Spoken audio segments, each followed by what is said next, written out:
C'è 30 persone a dormire o che cosa? No, vogliono un pranzo o una Già cena. prenotato, c'è scritto No. 44 prenotati. All'Imago. Cena, Imago, cena. Allora, loro mi hanno chiesto o pranzo o cena e devono scegliere ancora la data, o 14 o 15 maggio. O qua.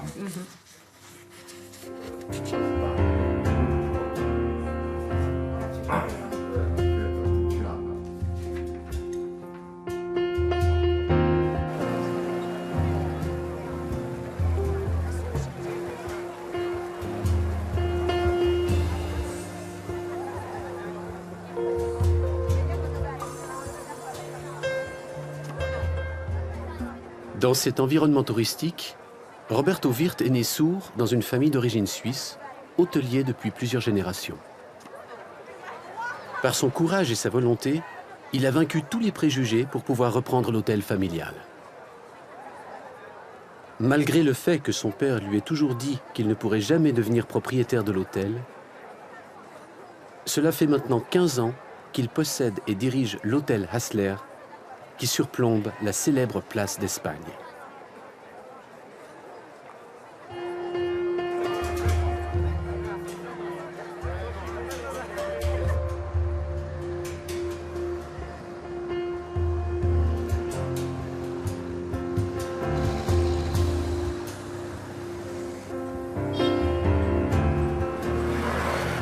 Roberto est célèbre. Professionnellement, il est très reconnu puisqu'il dirige l'un des hôtels les plus prestigieux au monde. Sans pour autant cacher son handicap, il s'exprime très rarement sur son vécu de sourd. Mais aujourd'hui, exceptionnellement pour nous, il a accepté de se livrer.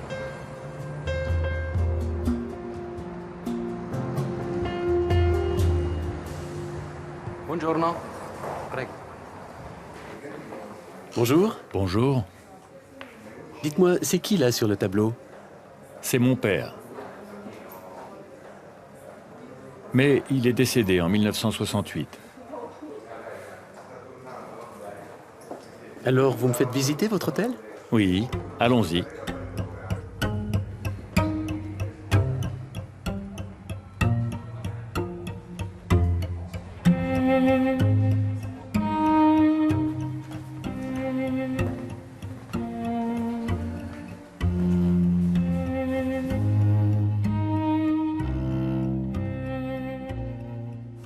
Voilà la vue. Ah oui, qu'est-ce que c'est beau, c'est immense.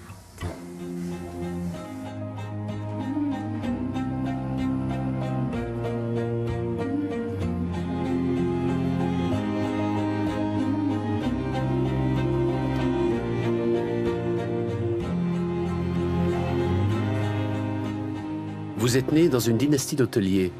C'est ce qui vous a donné envie de le devenir à votre tour?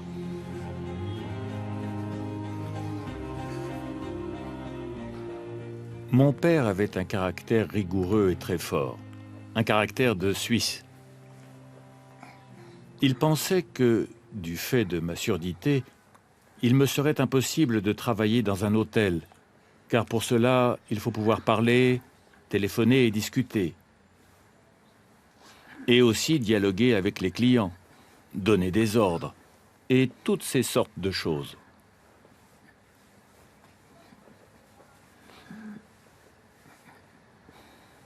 Mon père pensait plutôt à mon frère, qui est plus jeune que moi et qui peut s'exprimer oralement et connaissait plusieurs langues. Il considérait que mon frère serait mieux à même d'assurer les relations publiques. Enfant, je suis allé à l'école des sourds à Milan durant plusieurs années. Ensuite, je suis revenu à Rome. Et là, on m'a fait part de ces problèmes de communication. Mais au fond de moi, je savais que je voulais travailler dans un hôtel. C'était inscrit. Mon cœur me le disait. Parmi les membres de votre personnel, certains employés connaissent-ils la langue des signes italienne? Non, j'articule. Je parle oralement bien en face de mon interlocuteur. Lors des réunions de travail quotidiennes, mes collaborateurs sont face à moi et je communique avec chacun successivement et ils me répondent tour à tour. Si certains discutent entre eux, alors j'interviens pour qu'ils parlent doucement. Mais ils travaillent depuis plusieurs années pour moi et ils ont pris l'habitude. Bien sûr, au début, ils doivent apprendre comment communiquer avec moi, mais cela se passe bien. Dans votre travail, vous êtes très exigeant. Vous pensez que c'est parce que vous êtes sourd? Dans mon travail, j'ai un regard très précis sur tout. Et je prends garde aux moindres détails. Je contrôle que chacun exécute son travail comme je l'ai dit. Si je remarque quelque chose, j'interviens. Et je tiens à ce que les choses soient faites dans l'ordre.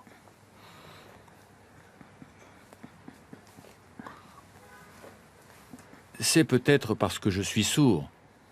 Et c'est aussi mon caractère.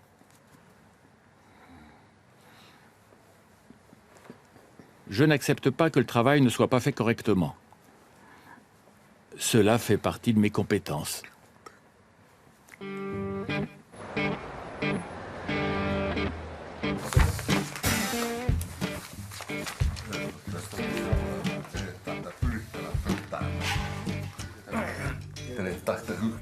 Ma lo fa presto, più veloce, trepidare, prima lì, dimentica la responsabilità loro. Prettamente, comunque qualsiasi persona deve sapere subito, immediatamente, ecco. Al momento della prenotazione. Siete obbligati, ok? Devo sapere tutto, quello che ha ricevuto appacciatura, eccetera. Io devo sapere, anche per motivo di sicurezza, io potevo chiamare il telefono direttamente alla facciata. C'est difficile de travailler avec Roberto Wirth? C'est difficile, mais il faut savoir interagir avec lui. À la fin, il ne doit pas y avoir de barrière. Monsieur Wirth doit tout savoir et il veut tout savoir. L'important est de communiquer au feeling. Il se rend compte très vite si une personne est en difficulté. Il faut avoir les épaules solides. Je suis entré ici à 29 ans avec un poste à responsabilité et ce ne fut pas toujours facile, mais il m'a beaucoup aidé. Après 10 années à ses côtés, je peux dire que je suis arrivé à ce niveau d'excellence grâce à lui. Avez-vous souffert durant votre enfance? Oui, j'ai souffert. Au début, quand je suis allé à l'école à Milan, tous les enfants étaient sourds comme moi. Et ça se passait très bien. C'est lorsque je suis revenu ici, à Rome, que ça a changé. C'était très différent. Les autres enfants étaient tous entendants. Et je ne pouvais pas communiquer avec eux. À ce moment-là, j'ai vraiment souffert. J'avais alors 12 ans. Et c'était très difficile. Moi qui, à 5 ans, rêvais de devenir hôtelier, je prenais conscience de ma différence et j'en étais troublé. Mais j'ai écouté mon cœur et j'ai suivi un très long chemin. Et j'ai beaucoup souffert. Cependant, si j'y repense, je crois que c'était une expérience positive.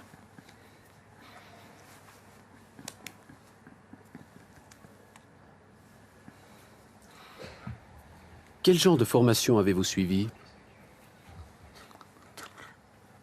J'ai d'abord reçu une formation générale, puis je suis parti aux États-Unis suivre le lycée.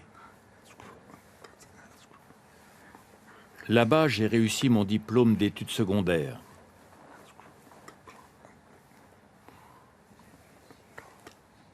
Ensuite, je suis allé à l'université de Gallaudet et je suis également allé au NTID, Institut national technique pour les sourds. J'allais tous les vendredis à l'université de Cornell pour y suivre des cours spéciaux. Et par la suite, j'ai été accepté comme étudiant régulier. J'étais vraiment content de pouvoir y suivre des études hôtelières. J'y ai passé un diplôme de niveau BS.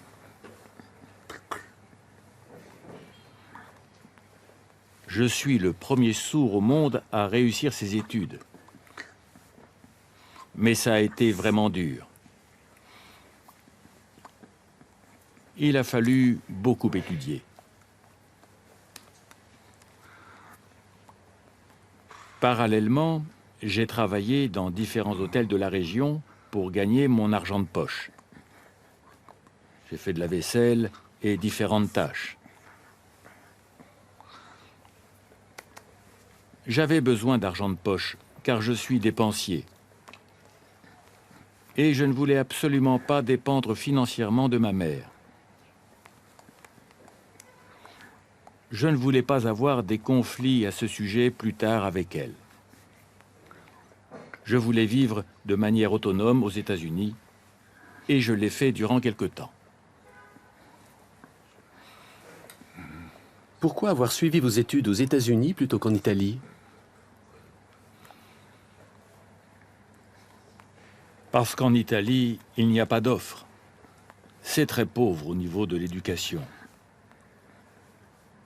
Aux États-Unis, il y a beaucoup de propositions pour les sourds, de nombreuses possibilités. C'est la raison pour laquelle j'y suis allé. J'y ai aussi gagné une identité claire. Avant, je n'étais pas sûr de moi et je le suis devenu. Pour cela, je peux dire merci aux États-Unis.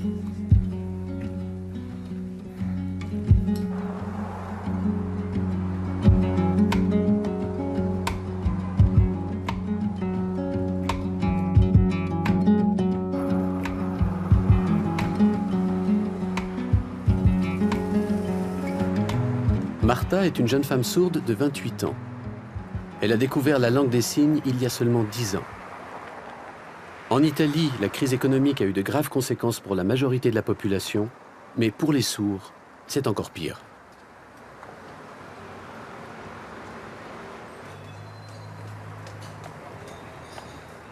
Bonjour, Bonjour. vous allez bien? Oui, merci. Dites-moi, c'est facile pour les sourds de se déplacer à Rome? Oh, pas trop, non. Le métro est souvent en panne. Et on ne sait pas du tout pourquoi. Il n'y a aucun panneau qui donne des informations visuelles. Et du coup, on ne sait pas ce qui se passe. On essaie de communiquer avec les autres passagers, mais on est bloqué. Non, c'est vraiment difficile. Et actuellement, vous travaillez où? Là, je travaille à la Fédération italienne des sourds, à environ 300 mètres d'ici.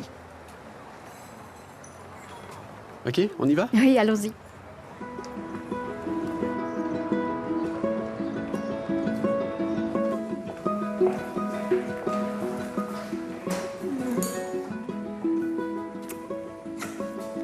Tu vas bien? Oui. Qu'est-ce qu'il y a à faire aujourd'hui? Installe-toi et allume déjà ton ordinateur, tu verras.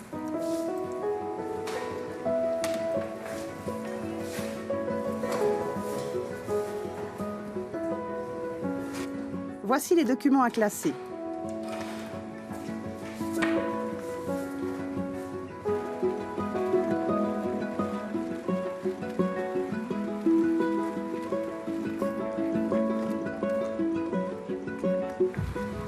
Le gouvernement italien soutient-il les sourds?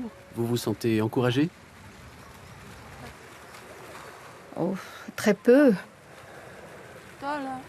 Nous recevons seulement une allocation de 500 € par mois.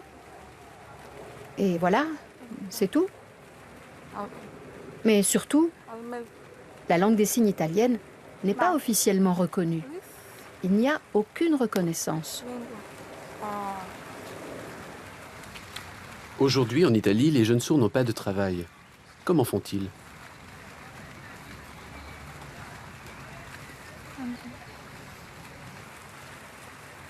Et non, il n'y a rien. Les sourds recherchent du travail, mais malgré tous leurs efforts, ils ne reçoivent que des réponses négatives à chacune de leurs demandes.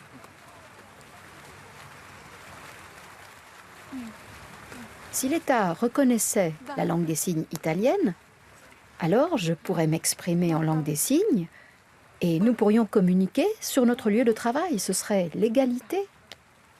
Mais ce n'est vraiment pas le cas aujourd'hui. Actuellement, tu travailles à la Fédération italienne des sourds. Tu as un contrat de longue durée? Je travaille au secrétariat de la Fédération pour la région du Latium, ici, à Rome.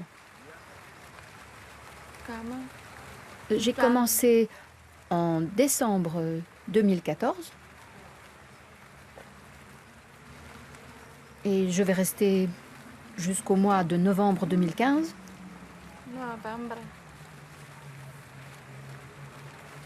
Et après, je ne sais pas. Et pourquoi la Fédération italienne des sourds ne vous propose-t-elle pas un travail à long terme? Oh, l'État ne donne qu'une très petite subvention et la fédération ne peut pas engager plus de personnel.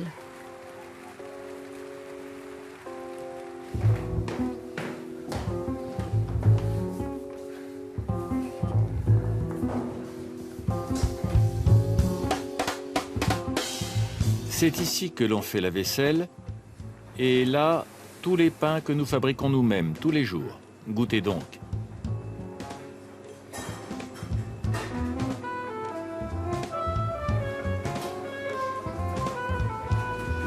C'est délicieux. Voilà, on prépare tout ça.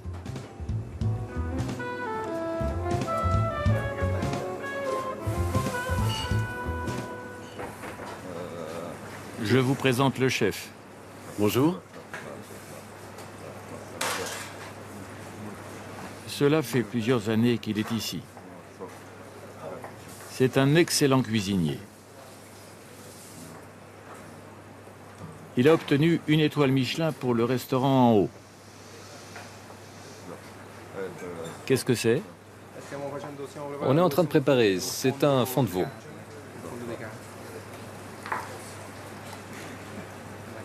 C'est bien. On va se régaler ce soir, grâce à lui.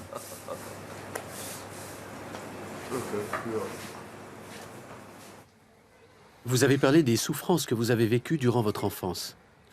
C'est cela qui vous a poussé à initier le CAPS, Centre d'assistance pour les enfants sourds et sourds aveugles? C'est lié. À l'époque, mes parents ne savaient comment faire pour communiquer avec moi. Ils pensaient que l'école n'avait qu'à se charger de cela. Mais ça ne suffit pas. Il est important que les parents puissent avoir une relation forte avec leurs enfants. L'école, c'est plus tard. Oui, c'est à travers mon expérience personnelle.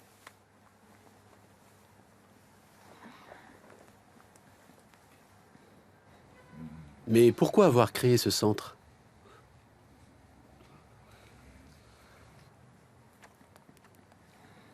Tout d'abord, en 1992, j'ai eu l'idée de créer une bourse pour permettre à des sourds d'ici d'aller à l'université de Gallaudet dans le but d'y faire des études dans le domaine de l'éducation des enfants sourds et des enfants sourds aveugles. Ça continue encore aujourd'hui. Et c'est positif. C'est ainsi que, par la suite, nous avons créé le CAPS. Je l'ai décidé car en Italie, Il n'y a pas de prise en charge spécialisée de 0 à 6 ans ni pour les enfants sourds, ni pour les enfants sourds aveugles.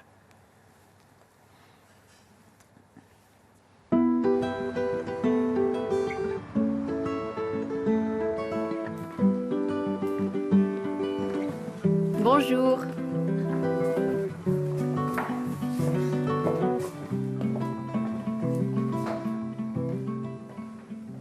La doctoresse Stefania Fada a fait des études de psychologie spécialisées en surdité pour enfants et adultes.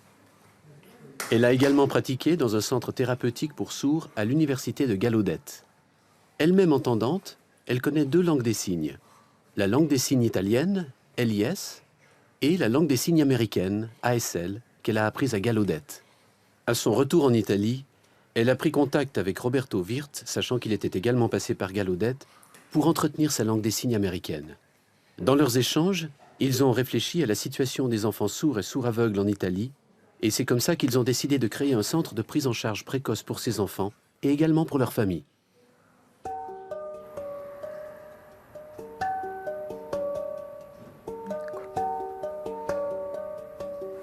Che dici? Vedi come riesci a vederli anche meglio, no? Sì. Guarda ora. Anche con le mani. Guarda. Pourquoi Roberto Wirth a-t-il créé le CAPS? Il fallait venir en aide aux enfants dès leur plus jeune âge, entre 0 et 6 ans. Quand nous nous sommes rencontrés, j'étais de passage à Rome, lui m'a dit que nous pourrions travailler ensemble avec ses enfants et pour ces enfants avec leur famille. Roberto Wirth dit que si le travail est bien fait dans cette phase-là de la prime enfance, les enfants sourds et les enfants sourds aveugles sont prêts pour affronter et l'école et le monde.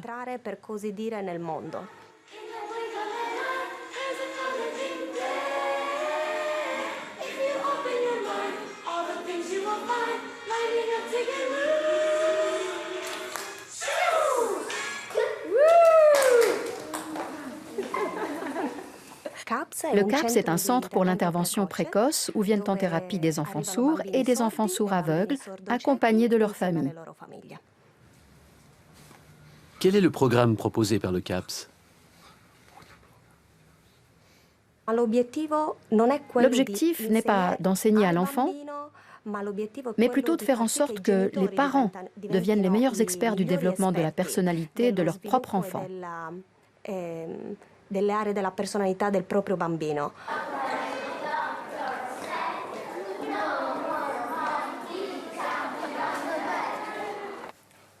Comment avez-vous découvert cette thérapie? On m'avait envoyé un lien internet et ce lien menait vers le CAPS. Non, il menait vers la fondation Roberto Wirth. Je me suis d'abord demandé, mais c'est quoi cette association? Et grâce à ce clic, ma vie a changé. J'ai appris la langue des signes grâce au CAPS, qui organise des cours pour les parents. Et vraiment, ça me plaît. Même si les gens parfois me regardent bizarrement. Ma mère, mes parents ne comprennent pas. Ils disent « Antonio entend, donc il n'a pas besoin de ça. » Mais moi, je cultive cette façon de faire.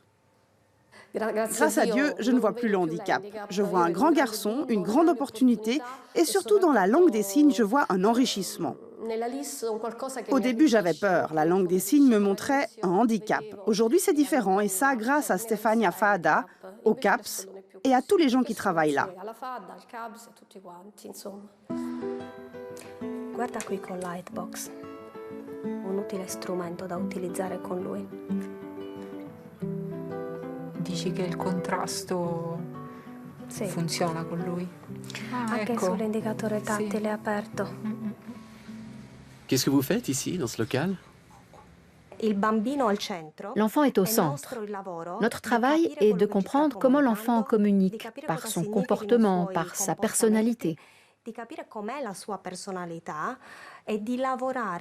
ensuite, de travailler tous ensemble pour développer au mieux ses capacités de communication. C'est une méthode que nous avons élaborée au CAPS, en nous inspirant de la méthode canadienne multisensorielle, mais adaptée à la réalité de l'environnement des sourds italiens. Et ça coûte combien pour les familles? Les familles viennent ici gratuitement. En Italie, actuellement, l'intervention précoce n'est pas encore reconnue. Pour information, les sourds aveugles n'ont été reconnus par l'État italien qu'en mai 2010. Nous en sommes donc toujours à la phase de faire reconnaître que le travail spécifique que nous faisons avec ces enfants sourds et sourds aveugles est nécessaire.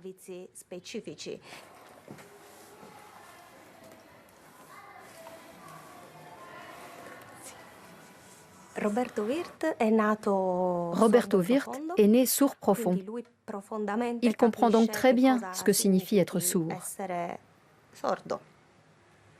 Comme il le dit lui-même, il n'a trouvé sa véritable identité que lorsqu'il est parti aux États-Unis, étudier à l'université de Gallaudet. À partir de ce moment-là, il a décidé de tout mettre en œuvre pour venir en aide à de jeunes sourds italiens brillants, en leur donnant l'occasion d'étudier aux États-Unis, afin qu'ils reviennent en Italie en étant des exemples.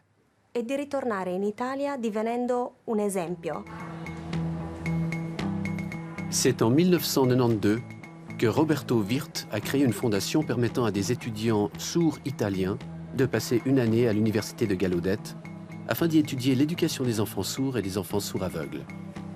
Vincenzo a été l'un des récipiendaires.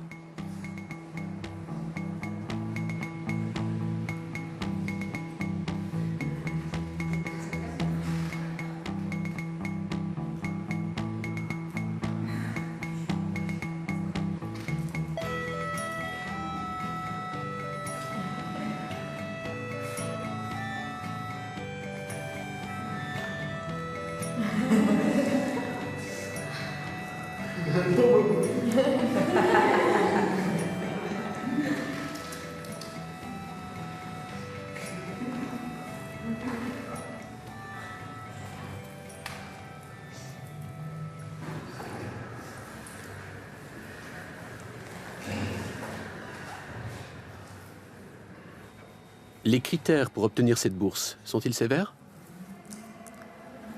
Le candidat sourd doit avoir fait l'université et avoir une expérience d'enseignement avec des enfants sourds.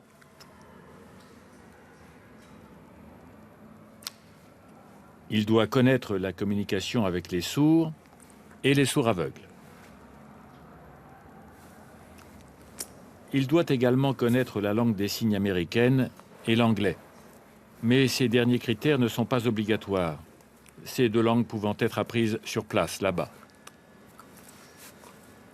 Moi, je correspondais bien à ces critères avec le projet de bilinguisme que je voulais développer. Car en Italie, un tel concept n'existe pas alors que le bilinguisme est très développé aux États-Unis. C'est important qu'un sourd puisse évaluer un autre sourd. Et aussi que les enfants aient des modèles d'adultes sourds qui leur permettent de se projeter en avant et de prendre confiance dans leurs compétences. S'ils ne voient que des adultes entendants, les enfants sourds ne peuvent s'imaginer adultes. Il faut qu'ils puissent renforcer leur estime personnelle. Roberto Wirth m'a questionné sur mon idée de bilinguisme. Il m'a alors demandé quelle était la finalité de mon projet. Je lui ai expliqué l'importance de la présence d'un modèle sourd pour les enfants. Il a alors adhéré à mon projet et c'est comme ça que je suis parti à l'université de Gallaudet. En quoi consiste votre activité professionnelle aujourd'hui? Je travaille en freelance et grâce à mon expérience avec les enfants sourds, je suis engagé par l'ISSR, l'Institut national des sourds de Rome. Actuellement, j'enseigne la langue des signes italienne à des adultes entendants. Je suis également interprète sourd. Mes langues de travail sont la langue des signes américaine et la langue des signes internationale.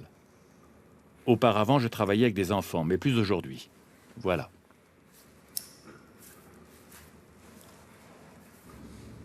Quel regard portez-vous sur Roberto Wirth? Que représente-t-il pour vous? Ah, Roberto, eh bien, tout d'abord, il est sourd. Et sur le plan professionnel, il est directeur d'hôtel, et ça, c'est vraiment positif. Il montre à tout le monde qu'un sourd peut faire ce métier. Mais ce que je vois le plus, c'est son engagement pour les sourds ici en Italie, pour les encourager à aller à l'université en leur montrant que c'est possible et qu'ils peuvent étudier n'importe quel métier. Avec les bourses annuelles qu'il accorde, il soutient et encourage les jeunes à partir pour étudier à l'université de Gallaudet. Mais attention, ce n'est pas pour aller y faire du tourisme. Le but est qu'ils étudient et ramènent de nouvelles expériences pour l'éducation des sourds à leur retour en Italie. Et aussi qu'ils favorisent les échanges entre les sourds. Ce sont là ces deux buts. C'est vraiment une personne importante.